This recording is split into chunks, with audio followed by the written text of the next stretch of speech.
ನಿಮಗೆ ಸನಾತನ ಧರ್ಮದ ಬಗ್ಗೆ ನಂಬಿಕೆ ಇಲ್ಲ. ನೀವು ಹುಟ್ಟಿ ಬೆಳೆದಿದ್ದೆ ಸನಾತನ ಧರ್ಮದಲ್ಲ ಸ್ವಾಮಿ. ಯಾರು ಹೇಳಿದ್ದು?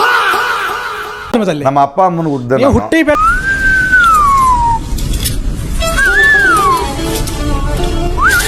ಸನಾತನ ಧರ್ಮ ನೀವು ದೇಶಾದ್ಯಂತ ಹೆಸರು ಮಾಡಿ ಇಲ್ಲ ಅಂತಿದ್ದೀನಿ ನಾನು.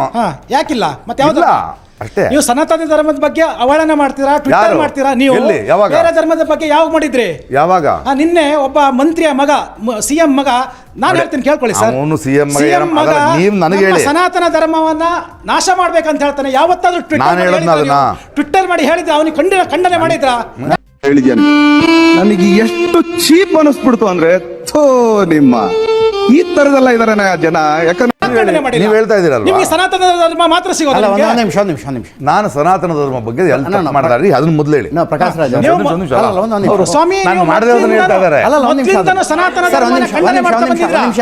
ಅವ್ರು ಪ್ರಶ್ನೆ ಮಾಡ್ತಾರೆ, ನಿಮ್ಮ ಸೆಲೆಕ್ಟಿವ್ ಮೌನ. ಈ ಪ್ರಶ್ನೆ ಇದೇ ಪ್ರಶ್ನೆ ಕೇಳಿದ್ರು ರೀ ಅವರು. ನೀವೆಲ್ಲ ಕೇಳಿದ್ರಿ.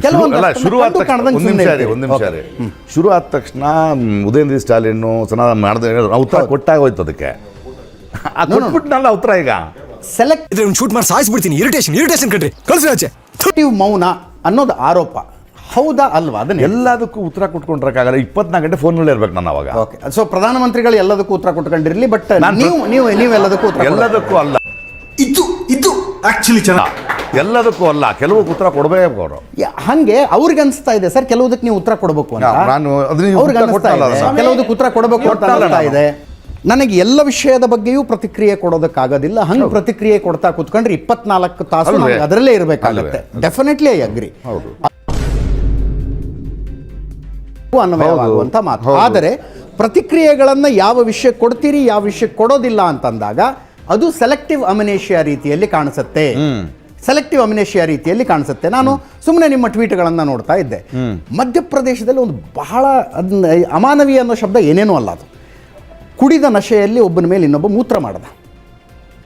ಅದು ಅಮಾನವೀಯಕ್ಕಿಂತಲೂ ಅಮಾನವೀಯ ಶಬ್ದ ಏನೇನೂ ಅಲ್ಲ ಅದು. ಅದಕ್ಕೆ ಯಾರೋ ಕಾರ್ಟೂನ್ ಮಾಡ್ತಾರೆ, RSSನ ಚಡ್ಡಿ ಹಾಕ್ಕೊಂಡವಂತು. ಆ ಕಾರ್ಟೂನನ್ನು ನೀವು ಟ್ವೀಟ್ ಮಾಡ್ತೀರಿ. ಸೊ ನಿಮಗೆ ಅಲ್ಲಿ ಆತನ ಮೂತ್ರ ಮಾಡಿದವನು ಮನುಷ್ಯನೇ ಅಲ್ಲ. ಇನ್ ಎನಿ ಕ್ರೈಟೀರಿಯಾ ಆತ ಮನುಷ್ಯ ಅಲ್ಲ. ಅಲ್ಲಿ ಸಂಘಟನೆಯೂ ನೆನಪಾಗುತ್ತೆ, ಆ ಸಂಘಟನೆ ಪ್ರತಿನಿಧಿಸುವಂಥ ಸಿದ್ಧಾಂತವೂ ನೆನಪಾಗುತ್ತೆ, ಎವ್ರಿಥಿಂಗ್ ನೆನಪಾಗುತ್ತೆ. ಅದು ಹುಚ್ಚ ಸಿದ್ಧಾಂತ ಅಲ್ಲ.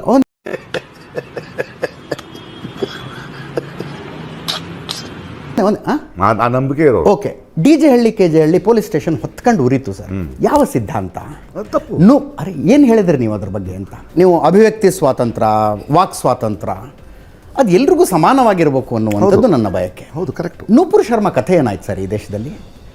ನೂಪುರ್ ಶರ್ಮಾಳನ್ನು ಬೆಂಬಲಿಸಿ ಫೇಸ್ಬುಕ್ನಲ್ಲಿ ಒಂದು ಫೋಟೋ ಹಾಕಿದ್ದಕ್ಕೆ ಒಬ್ಬ ಟೇಲರ್ ನನ್ನ ಬರ್ಬರವಾಗಿ ಕೊಂದು ಹಾಕಿ. ಇಂಥ ಟೈಮ್ನಲ್ಲಿ ನೀವು ಸುಮ್ಮನೆ ಇರ್ತಿರಲ್ಲ. ನಾನು ಸ್ವಲ್ಪ ಹೇಳ್ತೀನಿ ಕೇಳಿ. ಆ ಪೀರಿಯಡ್ನಲ್ಲಿ I was not little probably, ನಾನು ತಪ್ಪಿಸ್ಕೊಡೋದಲ್ಲ. ಓಕೆ, ನನ್ನ ಫೋಕಸ್ ಆ ಕಡೆ ಹೋಗದೆ ಇರ್ಬೋದು, ಯಾಕಂದ್ರೆ ನಾನೊಬ್ಬ ನಟನಾಗಿ ಬೇರೆ ಕೆಲಸ ಮಾಡ್ತಿರ್ಬೋದು. ಅದು ನಾನು ಕ್ಷಮಿಸಿ, ನಾನು ಯಾಕೆ ಆ ಕಡೆ ನೋಡಿಲ್ಲ ಅನ್ನೋದನ್ನು ಕ್ಷಮಿಸಿ.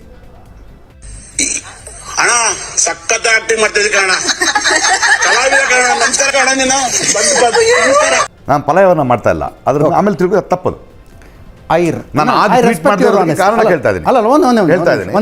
ತುಂಬಾ ಕೆಲಸ, ನಾನು ಶೂಟಿಂಗ್ ಇರ್ತೀನಿ, ಬೇರೆ ಕೆಲಸ ಇರ್ತೀನಿ, ಪ್ರಯಾಣದಲ್ಲಿ ಇರ್ತೀನಿ. ಆ period I was not sorry. Okay, ಕ್ಷಮಿಸಿ ಅನ್ನೋ ಶಬ್ದವನ್ನು ಹೇಳಿದ್ರೆ ಐ ಟೇಕ್ ಇಟ್. ಈಗ ಹೇಳಿದ್ರೆ ನಾನು ತಪ್ಪದು ಅಂತ ಹೇಳ್ತಾ ಇದ್ದೀನಿ. ನೋ, ಡೆಫಿನೆಟ್ಲಿ ಈ ಖಂಡಿಸುವ ರೀತಿ ಇದೆಯಲ್ಲ. ಈಗ ಇಲ್ಲಿ ಯಾರು ಕೆಲವರು ಕೇಸರಿ ಶಾಲ್ ಹಾಕೊಂಡು ಕೂತ್ಕೊಂಡಿದ್ದಾರೆ, ತಪ್ಪಲ್ಲ ನಾನು ಹೇಳ್ತಾ ಇರೋದು. ಈ ರೈಟ್ ವಿಂಗ್ ಯಾರೋ ಬಜರಂಗ್ ದಳದವ್ರು ಏನೋ ಅಧ್ವಾನ ಮಾಡಿದ್ದು ಅವ್ರಿಗೆ ದೊಡ್ಡದು ಅನ್ಸೋದಿಲ್ಲ. ಇನ್ಯಾರೋ ಮುಸ್ಲಿಂ ಫ್ಯಾನೆಟಿಕ್ ಅಧ್ವಾನ ಮಾಡಿದ್ದು ನಿಮಗೆ ದೊಡ್ಡದು ಅನ್ಸೋದಿಲ್ಲ. ಇದು ಗ್ಯಾಪ್ ಬೆಳೀತಾ ಇರೋದು ಆ ಕಾರಣಕ್ಕೆ. ನನಗೆ ಅಲ್ಲಿ ತಪ್ಪೆ ಇವ್ರು ಕೇಳಿದ್ರೆ ತಪ್ಪೆ ಅಂತ ಹೇಳ್ತಾರೆ. ಇದ್ರಲ್ಲಿ ಒಬ್ಬನಾರು ಹೇಳ್ಬಿಡ್ಲಿ, ಯಾರ್ದೋ ಮೇಲೆ ಉಚ್ಚ ಕರೆಕ್ಟ್ ಅಂತ ಒಬ್ಬನಾರು ಹೇಳ್ತಾರೆ. ಯಾವ ಬೋಳಿ ಮಗ ಹೇಳಿದ್ರಿ? ಏನ್ರಿ ಅದು ಮಾತಾಡೋದು? ಏನ್ ಮಾತಾಡ್ತಾರ್ರಿ? ಯಾವನ್ರಿ ಅವನು? ನಮಗೆ ಸ್ವಾಭಿಮಾನ ಇದೆ ಇದರಲ್ಲಿ, ಒಬ್ಬನು ಹೇಳೋದಿಲ್ಲ. ಆದರೆ ಅದನ್ನ ಖಂಡಿಸಿ ಇವ್ರು ಯಾರು ಮಾತಾಡಿರೋದಿಲ್ಲ. ಹಂಗೆ DJ ಹಳ್ಳಿ KJ ಹಳ್ಳಿನೋ ನೂಪುರ್ ಆ ವಿಷಯದಲ್ಲಿ ನೀವು ಯಾರು ಮಾತಾಡಿರೋದಿಲ್ಲ. ಇದರಿಂದಾಗಿ ಈ ಗ್ಯಾಪ್ಗಳು ಜಾಸ್ತಿ ಆಗ್ತಾ ಇದೆ ಅಂತ ಅನ್ಸುತ್ತೆ ನನಗೆ. ಮಧ್ಯದಲ್ಲಿ ನಿಂತ್ಕೊಂಡಂತ ಒಬ್ಬ ವ್ಯಕ್ತಿ, ನಾನು ಎಲ್ಲ ರೀತಿಯ ಧರ್ಮದ ಹೆಸರಿನಲ್ಲಿ ನಡೆಯುವ, ಮತದ ಹೆಸರಿನಲ್ಲಿ ನಡೆಯುವ ಎಲ್ಲ ಅಧ್ವಾನಗಳನ್ನು ಖಂಡಿಸ್ತೀನಿ ಅನ್ನುವಂಥ ಒಬ್ಬ ಮನುಷ್ಯನೂ ನಮಗೆ ಕಾಣಿಸ್ತಾ ಇಲ್ಲ.